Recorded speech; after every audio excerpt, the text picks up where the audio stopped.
Kasaragod government കോളേജിലെ SFI അതിക്രമങ്ങൾക്കെതിരെ പ്രതികരിച്ച മുൻ principal doctor M രമയ്ക്കെതിരെ ഇടതുമുന്നണി സർക്കാർ സ്വീകരിച്ച പ്രതികാര നടപടികളെല്ലാം ഹൈക്കോടതി റദ്ദാക്കിയിരുന്നു.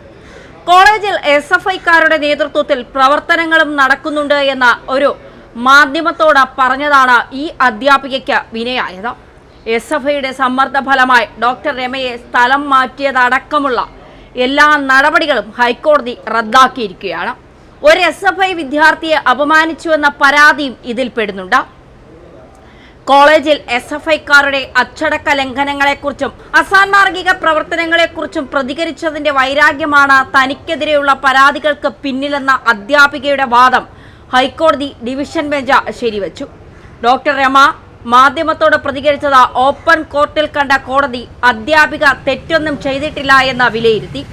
സർവീസിന്റെ അവസാന ദിവസം രമയ്ക്കെതിരെ ഇറക്കിയ കുറ്റപത്രവും ഉന്നത വിദ്യാഭ്യാസ മന്ത്രിയുടെ പ്രേരണയിൽ സ്വീകരിച്ച വകുപ്പുതല അന്വേഷണവും കോടതി റദ്ദാക്കിയിട്ടുണ്ട്. തങ്ങളുടെ വരുതിക്ക് നിൽക്കാത്ത അധ്യാപികയ്ക്ക് പെൻഷൻ കിട്ടാത്ത അവസ്ഥ സൃഷ്ടിക്കുന്നതിനാണ് SFIയുടെ താളത്തിന് തുള്ളിയ ഉന്നത വിദ്യാഭ്യാസ വകുപ്പ് ശ്രമിച്ചത്. ഹൈക്കോടതി വിധി ഇക്കൂട്ടരുടെ മുഖത്തേറ്റ അടിയാണ്. ഡോക്ടർ രമയ്ക്കെതിരെ വകുപ്പുതല നടപടിയെടുക്കാൻ കോഴിക്കോട് കോളേജിലെ എഡ്യൂക്കേഷൻ ഡെപ്യൂട്ടി ഡയറക്ടർക്ക് അന്വേഷണ ചുമതല നൽകിയപ്പോൾ തന്നെ ഹൈക്കോടതി ആ നടപടി സ്റ്റേ ചെയ്തിരുന്നു.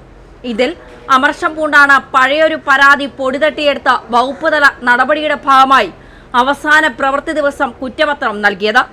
SFIയുടെ നിരന്തരമായ സമ്മർദ്ദ ഫലമായാണ് തനിക്കെതിരെ വകുപ്പുതല നടപടിയെടുത്തതെന്നും ഉന്നത വിദ്യാഭ്യാസ മന്ത്രിയുടെ ഇടപെടലിനെ തുടർന്നാണ് വകുപ്പ് ഇതിന് തയ്യാറായതെന്നും അധ്യാപികയുടെ ഹർജിയിൽ പറഞ്ഞിരുന്നു. കോടതി ഇത് ശരിവെക്കുകയാണ് ഉണ്ടായത്. അധ്യാപികയുടെ പെൻഷൻ മുടക്കുകയാണ് പരാതിയുടെയും അതിനെ തുടർന്നുള്ള വകുപ്പുതല നടപടിയുടെയും ലക്ഷ്യമെന്ന് ഹർജിക്കാരി പറഞ്ഞതും കോടതി അംഗീകരിച്ചു.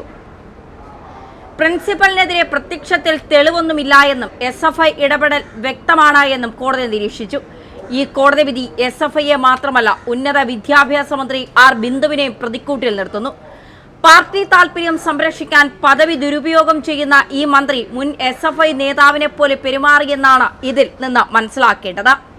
കോടതി വിധിയോടുള്ള മന്ത്രിയുടെ പ്രതികരണം എന്താണെന്നറിയാൻ ജനങ്ങൾക്ക് താൽപര്യമുണ്ട്. SFIയുടെ ഫാസിസത്തിനിരയാവുന്ന ആദ്യത്തെ ആളല്ല ഡോക്ടർ രമ. വിദ്യാർത്ഥി രാഷ്ട്രീയത്തിന്റെ പേരിൽ സർവകലാശാലകളും കോളേജുകളും കൈയടക്കി വെച്ച SFI നടത്തിക്കൊണ്ടിരിക്കുന്ന അതിക്രമങ്ങൾക്ക് കയ്യും കണക്കുമില്ല.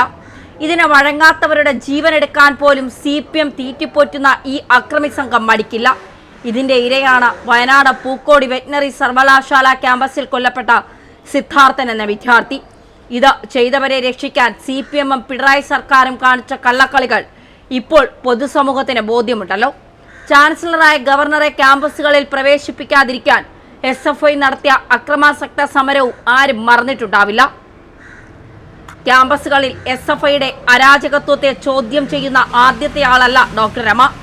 പാലക്കാട് വിക്ടോറിയ കോളേജ് പ്രിൻസിപ്പളായിരുന്ന ഡോക്ടർ TN സരസുവിന് കുഴിമാടം തീർത്താണ് SFIക്കാർ യാത്രയയപ്പ് നൽകിയത്.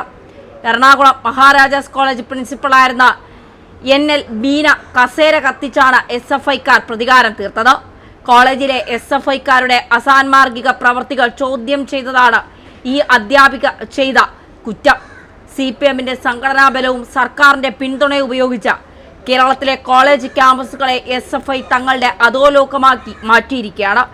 ഇതിന് നേതൃത്വം നൽകുന്നവർക്ക് വേണ്ടതായ പണവും പിന്തുണയും ലഭിക്കുന്നു. ലക്ഷണമൊത്ത ക്രിമിനലുകളായി ഇവർ മാറുകയും പിന്നീട് പാർട്ടി നേതാക്കളായി തീരുകയും ചെയ്യുന്നു.